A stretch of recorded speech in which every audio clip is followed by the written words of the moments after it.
L'Épître de Paul aux Galates, chapitre 4.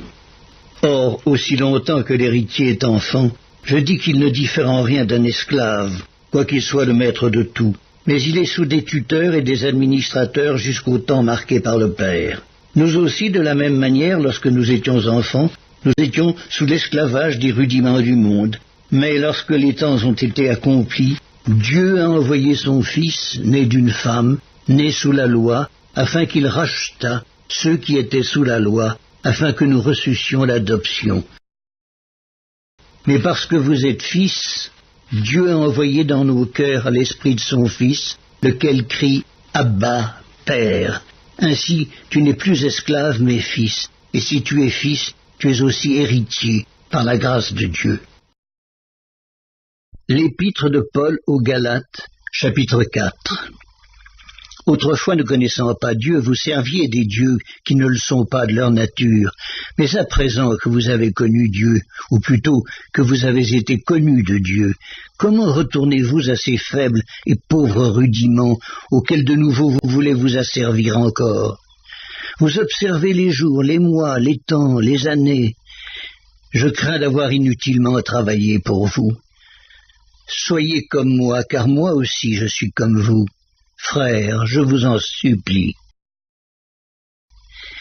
Vous ne m'avez fait aucun tort. Vous savez que ce fut à cause d'une infirmité de la chair que je vous ai pour la première fois annoncé l'Évangile. Et mis à l'épreuve par ma chair, vous n'avez témoigné ni mépris ni dégoût. Vous m'avez au contraire reçu comme un ange de Dieu, comme Jésus-Christ. Où donc est l'expression de votre bonheur ? Car je vous atteste que, si cela eût été possible, vous vous seriez arraché les yeux pour me les donner. Suis-je devenu votre ennemi en vous disant la vérité? Le zèle qu'ils ont pour vous n'est pas pur, mais ils veulent vous détacher de nous, afin que vous soyez zélés pour eux. Il est beau d'avoir du zèle pour ce qui est bien et en tout temps, et non pas seulement quand je suis présent parmi vous.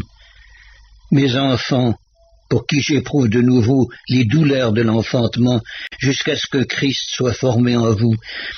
Je voudrais être maintenant auprès de vous et changer de langage, car je suis dans l'inquiétude à votre sujet. Dites-moi, vous qui voulez être sous la loi, n'entendez-vous point la loi? Car il est écrit qu'Abraham eut 2 fils, un de la femme esclave et un de la femme libre. Mais celui de l'esclave naquit selon la chair et celui de la femme libre naquit en vertu de la promesse. Ces choses sont allégoriques, car ces femmes sont 2 alliances. L'une du mont Sina, enfantant pour la servitude, c'est Agar, car Agar c'est le mont Sina en Arabie, et elle correspond à la Jérusalem actuelle qui est dans la servitude avec ses enfants. Mais la Jérusalem d'en haut est libre, c'est notre mère, car il est écrit « Réjouis-toi, stérile, toi qui n'enfantes point. Éclate et pousse des cris, toi qui n'as pas éprouvé les douleurs de l'enfantement. Car les enfants de la délaissée seront plus nombreux que les enfants de celle qui était mariée. Pour vous, frères, comme Isaac, vous êtes des enfants de la promesse. Et de même qu'alors celui qui était né selon la chair persécutait celui qui était né selon l'esprit, ainsi en est-il encore maintenant. Mais que dit l'Écriture?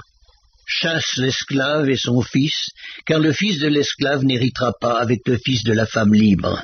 C'est pourquoi, frères, nous ne sommes pas enfants de l'esclave, mais de la femme libre.